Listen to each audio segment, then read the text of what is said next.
our guys to do it.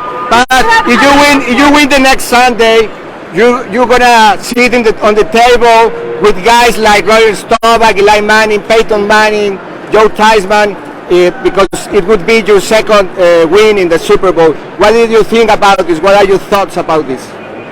Yeah, it would obviously be amazing. I mean, there's a short list of quarterbacks that have won 2 Super Bowls, and so to be able to do that would be amazing.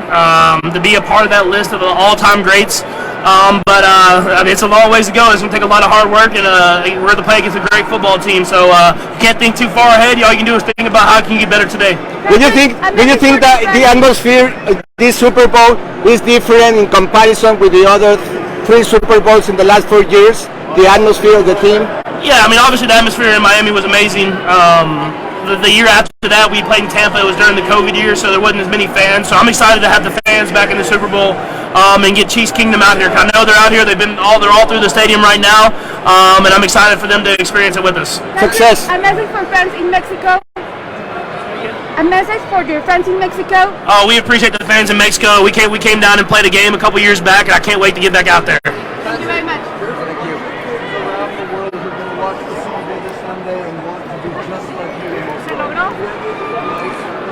Este fue Pat Mahomes aquí en el Opening Night desde el Footprint Center en Phoenix, Arizona. Pues dijo que sería un placer formar parte de aquellos quarterbacks que ya han ganado 2 Super Bowls. Pero dice que pues todavía falta mucho camino por recorrer de aquí al domingo. Este ha sido Pat Mahomes. Yo soy Federico Olvera para la Nebola de Radio 13. Es la cobertura del Super Bowl 5.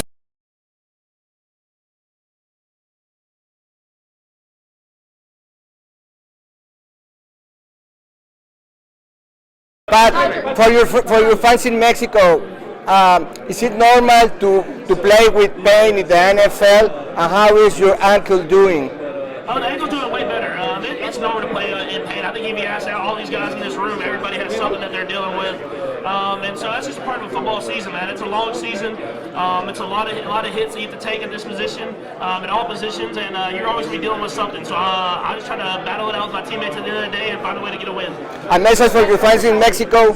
A message for your fans in Mexico. Yeah, I would say I love all the support. Keep supporting us. We loved our game in Mexico City. Hopefully we get back soon. They want to see you to win. Thank you. Hey, I'm in my 40s, so you're both doing Patrick, hi, good morning. Patrick, hi, good morning. Federico Olvera here from Damebola, Mexico City. Hello again.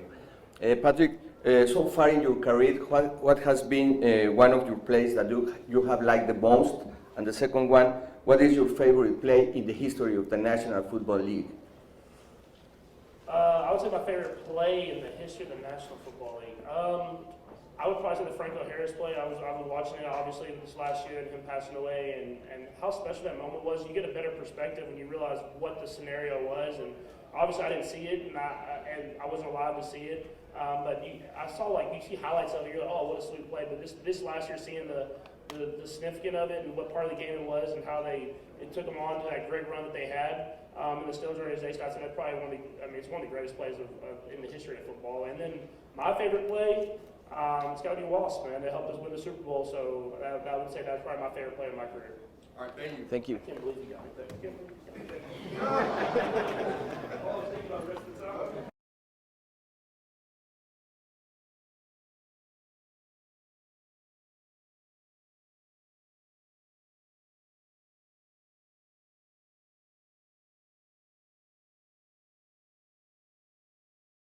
But at Super Bowl 55, you had many troubles in the offensive line and the sacks and the pressures. Then you guys renewed the offensive line, and now you're the third best this regular season with just 26 sacks. But on the other hand, the D line from the Eagles is the best in the league with 70 sacks, at least the third best, at least since 1960. Do you think this is going to be the main matchup in this game?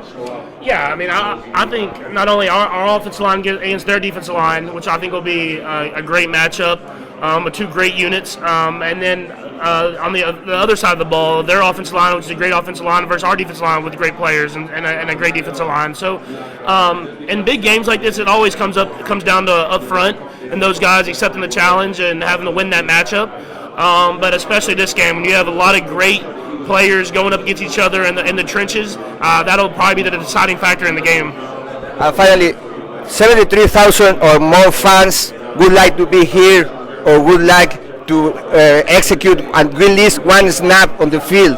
What is the message you will send to these Kansas fans and what to expect from you and your teammates the next Sunday? Yeah, it's going to be a great game, man. It's going to be a great game and a great atmosphere, and we're going to give everything that we have. So I'm excited for the fans to be there. Last Super Bowl, we didn't get the fans like this one. So I'm excited for them to be back in the building, and hopefully, I mean, there's a lot of Philly fans, but I'm hoping there's a little bit more red in the stadium. Pat, first. Try to do too much, so I definitely want to make sure I just rely on my teammates and get back to the fundamentals. And the positive thing I think I learned is just never giving up, man. At the last Super Bowl, man, it didn't go our way, obviously. We got blown out, but I don't think any of our guys gave up. We did with everything we had on the football field. So at the end of the day, that's all you can ask for the guys. Patrick, I had a chance.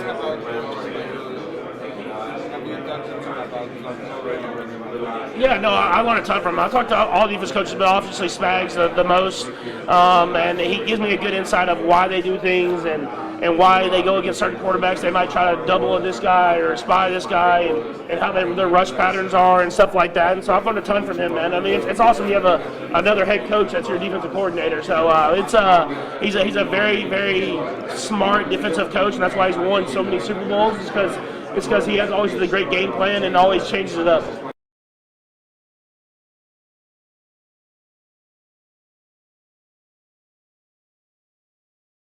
This is the second time you come from behind in a Super Bowl, and on last Monday we were talking that you have ready to have dinner with Elway, with the Manning brothers, with Theismann and Staubach. What are your thoughts about this? Yeah, I mean it hasn't even sunk in yet. I mean, to be down to a team like that and to come back and win the game, I wish I'd make it easier and not be down, but I feel like I play better when we are down. So I'll try to do whatever I can to learn how to not get in those situations and just start fast and finish faster. But I mean, you'll look back on these games the rest of your life, and you'll watch these games when they're on TV and stuff like that. And I'm just glad I get to enjoy it with some of the best men on earth. But you look great. You look better than during the week. You feel great, right? Yeah, I felt really good until I kind of aggravated it a little bit, but it was. I mean, you're in the Super Bowl. You can worry about getting it healthy in the off season. So I just kind of fought through, and we were able to win the game. Right Right here. You talked about Andy gets the best out of you. Travis got emotional talking about his leadership. And what does he mean to you guys, and how does he get the best out of you? Yeah, it's because I don't want to talk about all coaches, but he's the best coach I've ever had about how he connects with players from everywhere. I think you heard Frank Clark talk about it during the media week that we did. Is no matter where you're from, he can connect with you, and you can tell he cares about you as a man as much as he does about a player. And so if there's something that's going on in your life, he's going to ask you about it. He's not going to worry about how you're practicing or hey, he needs you to be better here and here. He's going to ask you what's going on. He's going to get that info from you, and then he's going to do whatever he can to help. And I think that's been the biggest thing. That's why every player that leaves Coach Reed talks so highly of him, because it's not about. I mean, obviously he wants to win football games and be great. But he cares about the men that step in that locker room and how can he make them better whenever they leave it. Okay, thanks, Patrick. Appreciate it. Pat Mahomes, the MVP. Stephanie. All right. I mean, it felt great until I kind of rolled it a little bit. I felt really good, and then that happened, and I had a lot of soreness going through into halftime, and was able to move it around, kind of get taped up a little bit, and go out there in that second half, and it didn't feel good, but I was going to leave it all out there, and I'm glad that it was enough for the win. Patrick, what does this mean to you in terms of Andy's success tonight too, and your relationship with him? Yeah, I mean, he's one of the greatest coaches of all time. I think everybody knew that, but these last two Super Bowls kind of cemented that. And to have someone that is such a great person who gets the best out of the players and to become men and players, you wanted to do that. You wanted to win those Super Bowls for them, and it was it's great that we did that. And like you said, man, we're not done. I'm gonna have them around here for a little bit longer at least. But- You but- mentioned the extended halftime helped you guys kind of rally and get your energy up. What do you recollect from the extended halftime rehab? Yeah, no, I was proud because I talked a little bit, but it was everybody. It wasn't like I was the only person talking in that locker room, and we just challenged each other, man, to leave everything out there. And I don't want to say we played tight in the first half, but you didn't see that same joy that we played with. And I wanted guys to just know that everything we work for is for this moment. You have to enjoy this moment. You can't let the moment overtake you. I thought the guys did that in the second half, and they fought to the very end. That's all you can ask is guys leave everything they have on the football field. But- That year, and have a full brand new team, and have to go through the strain of being better and better every single day, it gives you a greater appreciation for winning this game. Patrick, do you feel like this is a greater achievement for the team than the last Super Bowl championship? Yeah, I mean, it's a brand new team. I mean, every Super Bowl is something that you'll have for the rest of your life. I think there's only like 12 guys that were on that team that won that first Super Bowl. It might be a little bit more, but so have a brand new team with a lot of rookies playing that stepped up. I mean, we were down 10 points at halftime to probably the best team in the NFL all year long. And they're known for getting ahead of teams and kind of finishing the game off. And for those guys to step up and make those plays in that second half, man, just speaks to the hard work they put in every single day. And luckily, a lot of those guys are young, so we'll have a lot of those guys back next year. But- How do you think it helped you as a player to have to break in a new group of receivers all through that? Yeah, I had to become a better leader. And I've always vocally talked, but I take that next step in my leadership ability of how I showed guys how we work and how I couldn't let the little stuff slide because we have such great players around me that have done it for so long. And I had to teach the culture that we have here that I learned from Alex Smith and I learned from Derek Johnson. I had to teach those guys the culture of how we work and do things. And luckily for me, I have guys like Travis and Frank and Chris that helped me out with that as well. And man, I was proud of those guys, man, how they responded in this big game.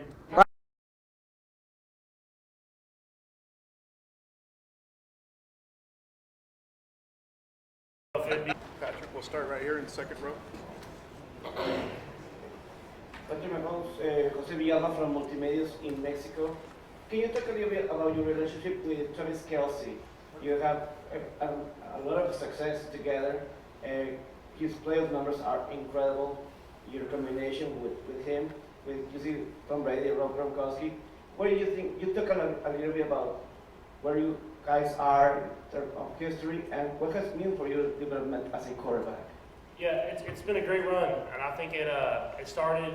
I mean, as the friends we became off the field, that we've become like brothers now. That relationship that we have is kind of translated on the field, and I know what he's thinking when he's out there.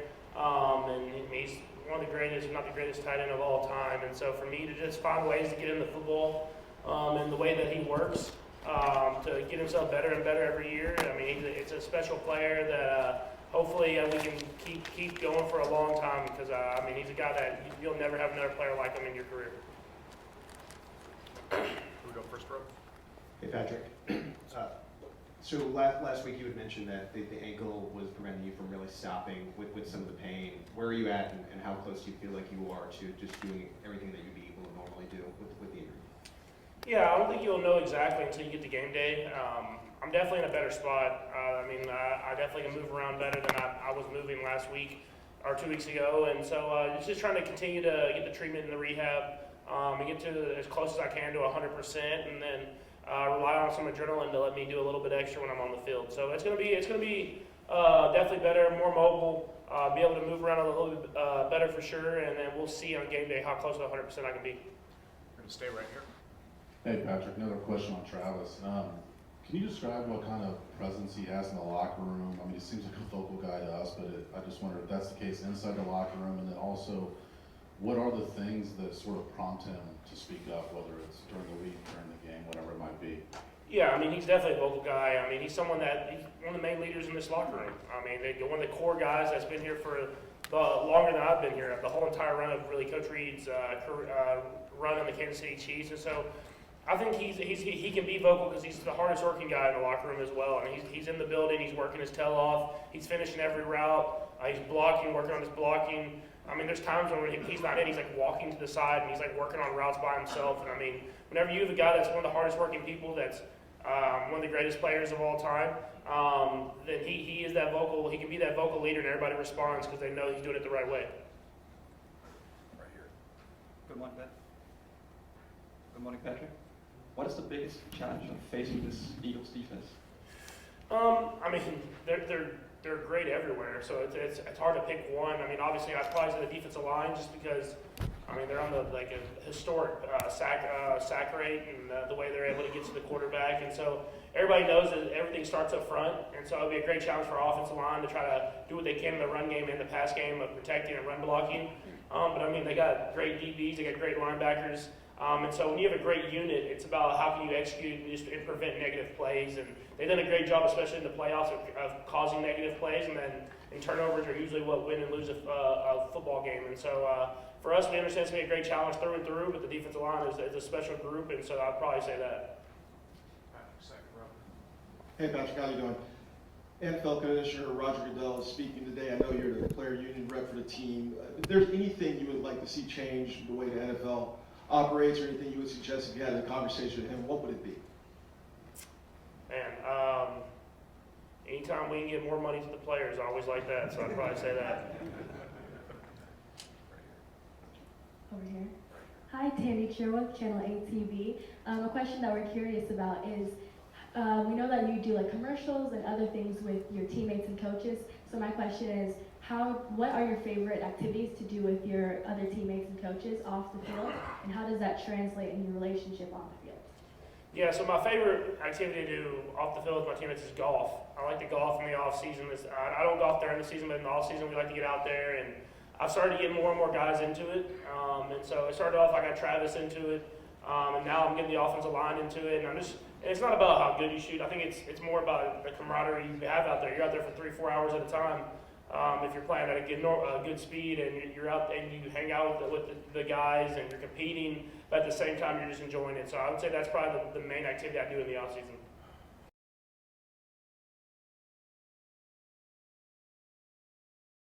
Patrick, good morning. Kyle Nash with the three-point conversion. Obviously, this game, first two black quarterbacks facing each other. What do you see in Jalen Hurts that reminds you of a young Patrick Mahomes? Yeah, well, I'm not that old, but younger. Yeah, I mean, I think the best thing about Jalen is the way he works, man. He goes to work every single day, and you can see it. He gets better and better every single year, and that's what we're all striving to do is get better and better. And I'm better than I was when I was at that point in my career. And you continue to work, and you continue to put in that leadership role that he has, and you can see how the guys follow him, man. They follow him, and they'll do whatever they can to help that guy succeed. And so it'll be a great game, man. And obviously, he can do all the physical stuff. He can run, he can throw, and do all that different type of stuff. But the work ethic is what will get you through, and I think that he's at the top tier of that. Thank you.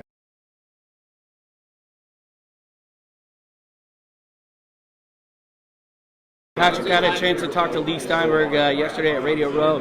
He said not only is he proud of you for the athlete, but for the man you are, what you do in the community. You're up for the Player of the Year, but you're also up for the NFL Man of the Year. Just talk about, how the off-the-field stuff is just as important to you. Yeah, I mean, I was blessed to be in a lot of great communities growing up. I mean, at the end of the day, that's what gave me the inspiration to go back and give back as much as possible, because I want kids to have the same opportunities that I had. And if it wasn't for the people I had around me, I wouldn't be sitting here. And so it doesn't matter if you want to be a football player or whatever you want to be. I want to make sure I give kids opportunities to go out there and be their best and achieve their dreams. And so that's why I care so much about giving back to not only the Kansas City community, but every community that I was raised in. Speaking of kids, I have an 8-year-old son, looks up to you. He's rolling out in the yard, says he wants to be Patrick Mahomes. What are your advice to those kids that want to be Patrick Mahomes? Yeah, just follow your dream. At the end of the day, don't always listen to other people around you. Take the positives, follow your dream. I was told to quit playing football and to focus on baseball and other sports, and I was like, man, I want to give this thing a chance, and I kept playing, and even when I ended up getting one offer out of high school, and then out of college, expected to be a third round pick, and I just kept following my dreams and working hard, and I'm sitting here today. So, I mean, just keep following your dreams. Last question real quick. I covered the Buccaneers a little bit as well. Tom Brady, when you were at that game, had high praise for you afterwards, said he thought the world of you. What does that mean to you? Almost a passing of the torch, Brady, the GOAT, and you, potentially on your way to be up there. Yeah, no, I think it's always great when you get positive advice and comments from Tom, man. He did it the right way. for so long, man. And that's why he won 7 Super Bowls. Is he worked his tail off, and he really all his teammates loved him because of the man that he was. And so anytime he gives me advice or kind of reaffirms the things that I'm doing, I take that and it hits hard. And so I just try to make sure that I keep doing that stuff, and hopefully one day that I get to the end of my career, I can say that I'm somewhere close to that man right there. Well, what did he tell you? What did he tell you? No, man, I can't say the advice he gives me, man. But it's always great stuff, and it's always short and simple, but it means the world.